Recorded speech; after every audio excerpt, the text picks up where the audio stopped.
So for journal number 14, I decided to focus on the last question, which is choose a civic statue from your hometown, no matter where in the world. Is it a monument or a memorial? Why? And why should the person event be remembered, or why is the value reflective of honor?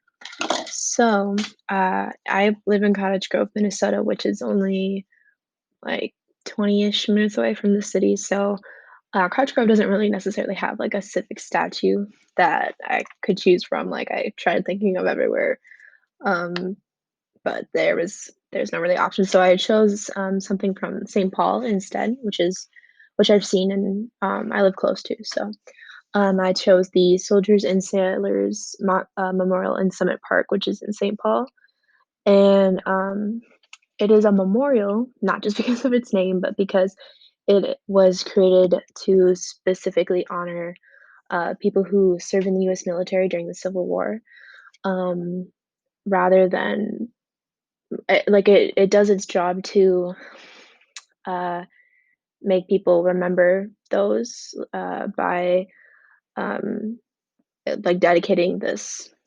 statue, this monument to those who served, and then it um, specifically it honors those, so that's what makes it a memorial.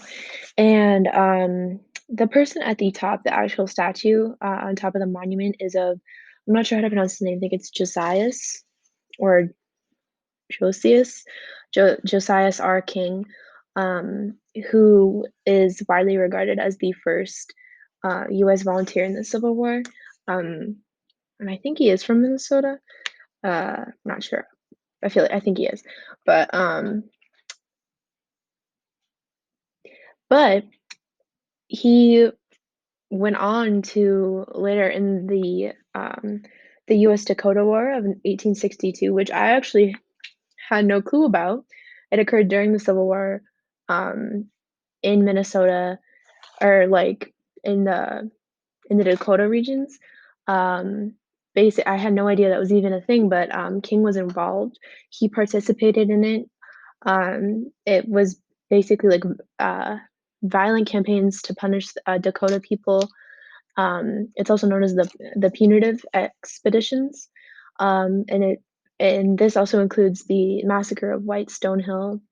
Um, like uh, in this massacre, hundreds of Native men, women, and children were killed, and King's participation in this massacre and in the U.S. Dakota War is completely like ignored when thinking of the statue at his memorial, um, which kind of complicates its standing in the middle of in St. Paul, in the capital of Minnesota.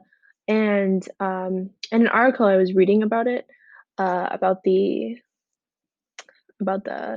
monument, it's talking about there's a Native American activist and a Minnesota historian um, who is trying to bring light to King's participation in the massacre and in the U.S. Dakota War. Um, and they argue that his presence on the monument indirectly celebrates state violence against Native Americans without naming it. So it's one of those things that um, like he did good by volunteering for the U.S. military during the Civil War, but he's also done bad by by um, like enacting violence against Native Americans in this region. But more on the monument, as I said, it honors the U.S. soldiers and sailors who they fought to and died to protect the Union and abolish slavery, and so that's mainly what the memorial is um, about honoring those who have given their life for the Union, for the United States, and again, the abolishment of slavery. Um, and that's why those people should be remembered. But then, like I said, with King's involvement, with him being the at the top of the monuments and his statue standing in by the St. Paul Cathedral in the middle of the Capitol, it's it's like, what does this say about the history what we want to the Minnesota history we wanna portray, you know? Um, so just again, like, on one hand, we want to honor those who gave their life, but how f you know, what's really excusable? Like, I don't think King's I think King's role in the US Dakota War and the massacre is something that should be discussed more. Because even at like, the unveiling of the statue back in 1906, I think it was, let me check real quick, or 1903, there was no mention of his involvement in it or any of that, and, like I said, even today, I had no clue that was even,